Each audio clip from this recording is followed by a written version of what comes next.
जय श्री कृष्ण दोस्तों, हम अध्ययन कर रहे हैं भगवत गीता का आसान हिंदी भाषा में एक कविता के रूप में, जिससे वो आसानी से याद भी रह सके और समझ में भी आए।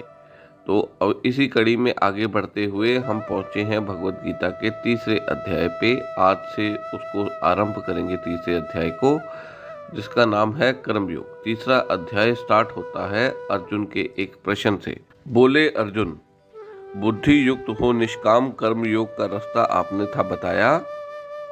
कर्म में भी ज्ञान की विशेषता को आपने था समझाया। ज्ञान अगर कर्म से श्रेष्ठ है तो मुझको इस भयंकर कर्म में क्यों है लगाया। आपके अलग अलग से विचारों को मैं समझ ना पाया। कृपया एक ही रास्ता बताइए जिसे जाए अपनाया। पंक्तियों में अर्जुन भगवान से पूछ रहे हैं कि जैसे पिछले अध्याय में आपने 3 प्रिंसिपल बताए कर्म योग के, और ज्ञान युक्त होकर कर्म करने को बताया कि ये चीज़ों को समझ के ही तुमने अपने कर्मों को करना है। अर्जुन भगवान को तर्क दे रहे हैं कि अगर ज्ञान युक्त होकर ही अपने कर्मों को करना है तो ज्ञान की विशेषता अगर कर्म से भी ज़्यादा है तो आप मुझे इस भयंकर कर्म में क्यों लगा रहे हैं, युद्ध के कर्म में। तो क्यों ना हम ज्ञान योग के ही रास्ते पर चलें।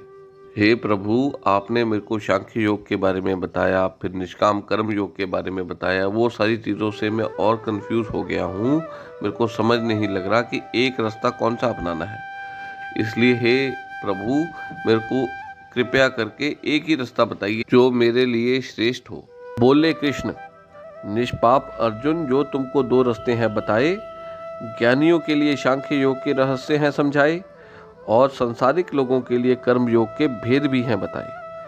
ना ही कर्म को छोड़ कर्म फल से मुक्त हुआ जाता है, और ना ही केवल संन्यास से ईश्वर के ज्ञान को पाया जाता है। विवश कर प्रकृति कर्म है करवाती, कर्म किए बिना जीवात्मा इस बदन में एक पल ना रह पाती। दोस्तों, अभी इन पंक्तियों को समझेंगे। भगवान ने अर्जुन को बताया कि मैंने तेरे को 2 रास्ते पहले बताए हैं दूसरे अध्याय में।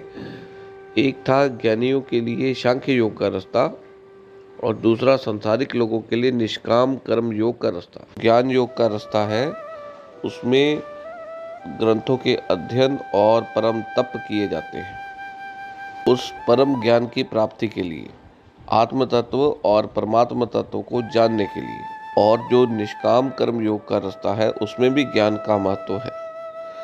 ज्ञान यानी कि उसमें ये ज्ञान होना आवश्यक है कि जो कर रहा हूँ वो ईश्वर के लिए कर रहा हूँ, जो करवा रहा है वो ईश्वर ही करवा रहा है।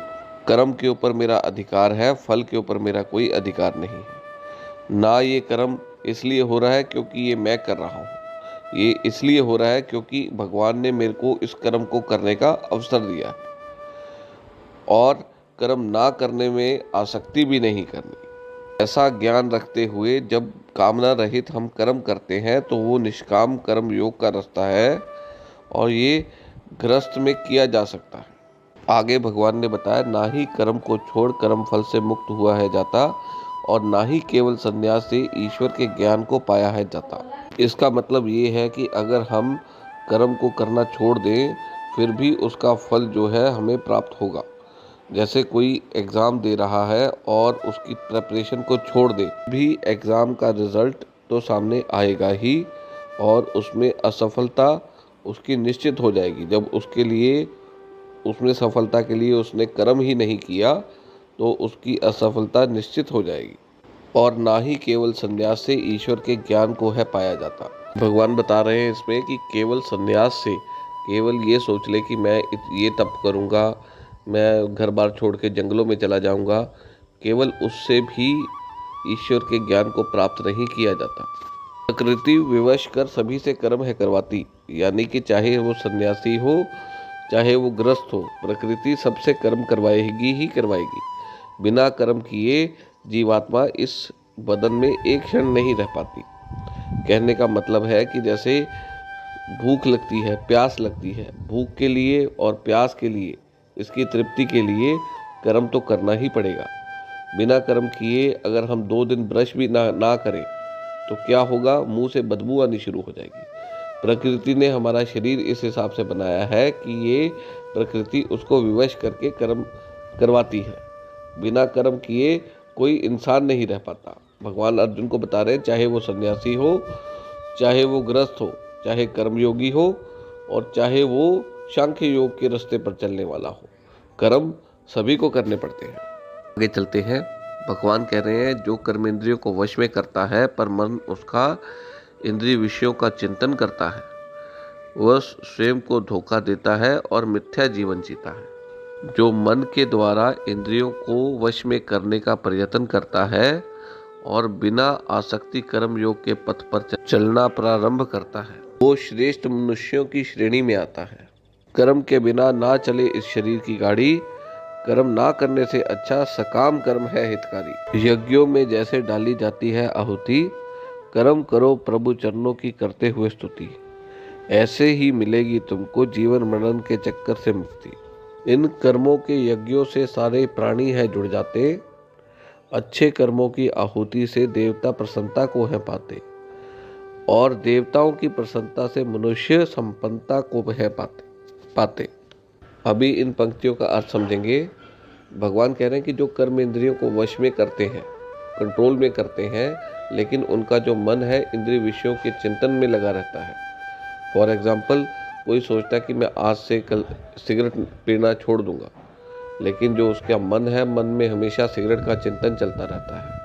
वो कंट्रोल करता है अपने आप को, नहीं मैंने वहाँ उस साइड नहीं जाना, लेकिन मन में सिगरेट का चिंतन चलता रहेगा। तो वो भगवान कह रहे हैं कि ऐसे मनुष्य खुद को धोखा देते हैं और मिथ्या जीवन जीते हैं। मतलब कि उनका ये जो संकल्प होता है किसी भी क्षण टूट सकता है, क्योंकि जो मन है वो बहुत प्रबल है। इसलिए भगवान क्या कह रहे हैं कि जो मन के द्वारा अपनी कर्मेंद्रियों को वश में है करते, मन से समझाकर कर्मेंद्रियों को वश में करते हैं और फिर बिना आसक्ति के कर्म योग के पथ पर चलना प्रारंभ कर देते हैं, जो वो फिर श्रेष्ठ मनुष्यों की कैटेगरी में आ जाते हैं। भगवान बता रहे हैं आगे कि कर्म के बिना ना चले इस शरीर की गाड़ी, कर्म ना करने से अच्छा सकाम कर्म है हितकारी। यानी कहने का मतलब है कि कोई कर्म छोड़ के बैठ जाए कि मैं कर्म ये करूँगा ही नहीं, तो फल जैसे कोई इंक्रीमेंट मिलेगी नहीं मिलेगी श्योरिटी तो है नहीं, तो ठीक है, ये काम करने का बेनिफिट ही क्या है। तो भगवान कहते हैं कि जो कर्म छोड़ के बैठ जाते हैं, उससे अच्छा तो सकाम कामना रख के कर्म कर लो। कर्म करना उससे उत्तम है। कर्म किए बिना रहने से कर्म करना उत्तम है, चाहे उसमें निष्काम भाव ना भी हो, सकाम भाव हो, लेकिन फिर भी वो कर्म ना करने से बेहतर ही है। यज्ञों में जैसे डाली जाती है आहुति, कर्म करो प्रभु चरणों की करते हुए स्तुति। कहने का मतलब है कि जैसे यज्ञों में हम सभी अच्छी चीज़ों की आहुति डालते हैं, घी की आहुति डालते हैं, अलग अलग चीज़ों की आहुति डालते हैं उसमें हम यज्ञों में, ऐसे ही अपने सभी अच्छे कर्मों की आहुति प्रभु चरणों में डालना स्टार्ट करें। प्रभु चरणों में उनको समर्पित कर दें, इसी से मिलेगी तुम्हें जीवन मरण के चक्कर से मुक्ति। ऐसे ही अगर आप कर्म करोगे, अपने सभी कर्मों को ईश्वर को समर्पित करते हुए करोगे, तो तुम्हें जीवन मरण के चक्कर से मुक्ति मिलेगी। कर्मों के यज्ञों से सारी सृष्टि के प्राणी है जुड़ जाते। यानी कहने का मतलब है कि जैसे सब अपने अपने इस सृष्टि में सभी प्राणी ईश्वर की इच्छा से अपने अपने कर्मों में लगे हुए हैं। पेड़ पौधे जो हैं वो कार्बन डाइऑक्साइड ले रहे हैं और ऑक्सीजन दे रहे हैं। हम क्या कर रहे हैं, हम ऑक्सीजन ले रहे हैं और कार्बन डाइऑक्साइड बाहर निकाल रहे हैं। ऐसे ही सभी प्राणी अपने अपने कर्मों को करते हुए एक दूसरे के साथ जुड़े हुए हैं, एक दूसरे का हित कर रहे हैं।